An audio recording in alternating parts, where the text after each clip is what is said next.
Hi, my name is Frank Schaefer, and I don't think very many people who watch this video are going to like it.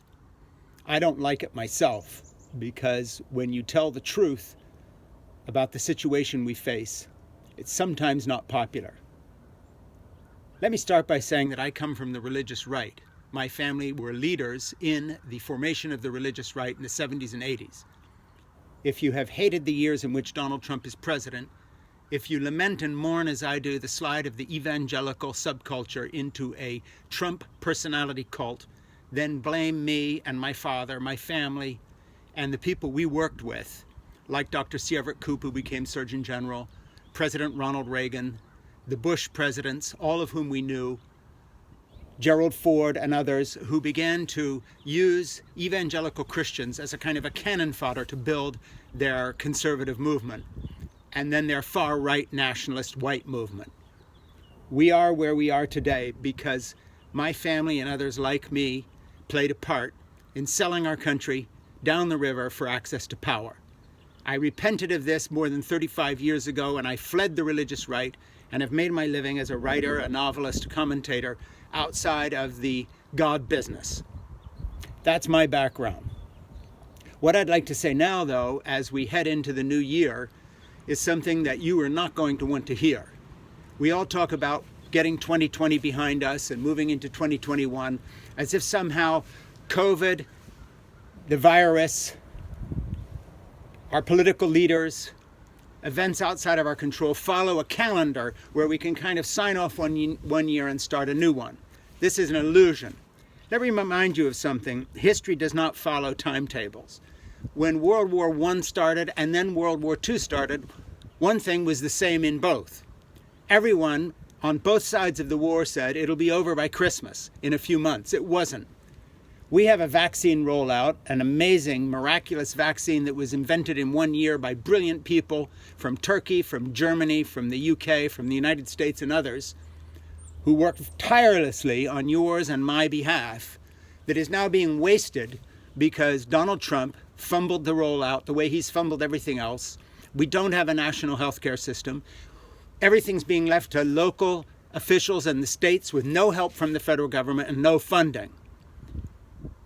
2021 is not going to shape up to be any easier or better than 2020 was. If anything, it's going to be worse because we have an enclave of religious voters who are refusing to accept the presidency of Joe Biden. You know, I want to remind you of something, and that is that when the Civil War was about to break out, even the secessionist leaders of the South about to commit treason against the United States did not question the election of Abraham Lincoln. For them, that was beyond the pale. Not for Republicans today who question the election of Joe Biden, a clear victory that every judge, every Republican who is in charge of an election as an official in a locality says was legitimate. So we're in a new place. We are going forward with a sizable portion of the American population no longer committed to democracy, who are feeling terrible because their attempted coup on behalf of Donald Trump did not succeed.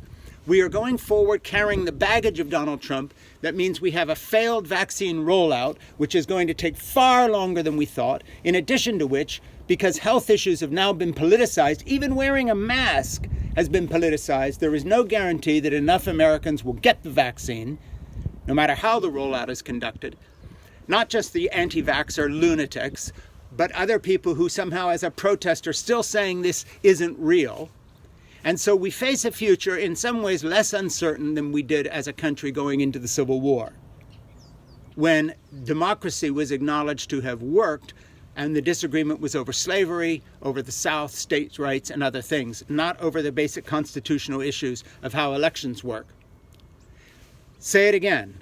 On the eve of World War I and World War II, everybody said, oh, it'll be over by Christmas. These wars lasted 5 years. 4 and 5 years. The aftermath of COVID is not going away because the calendar ticks over from 2020 to 2021. If we are lucky, by 2022, the vaccine rollout will have started to do some good in terms of herd immunity.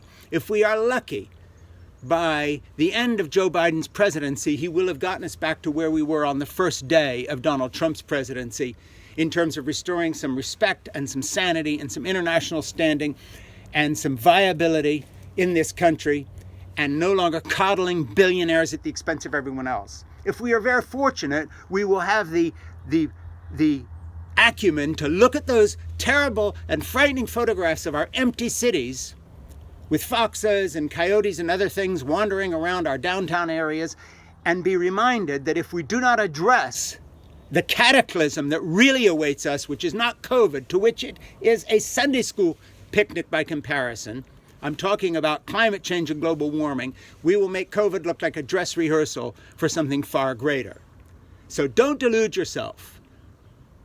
As the clock ticks over to 2021, as we head out into this new year with a new president, we have a party that refuses to acknowledge him, a group of people who will not be governed, who have turned this country into an ungovernable mess where we can't even get people to wear masks, let alone comply with some sort of vaccine regime, where our federal government is non-existent and doesn't help anybody with this vaccination program, but it's left to the likes of CVS and Walgreens and Walmart and your local walk-in urgent care center to administer what in other countries, like for instance Israel or Germany or South Korea or Taiwan, is being administered on a federal level on a wartime footing that puts everything aside, civil liberties and all the rest of it, and charges ahead and gets this done.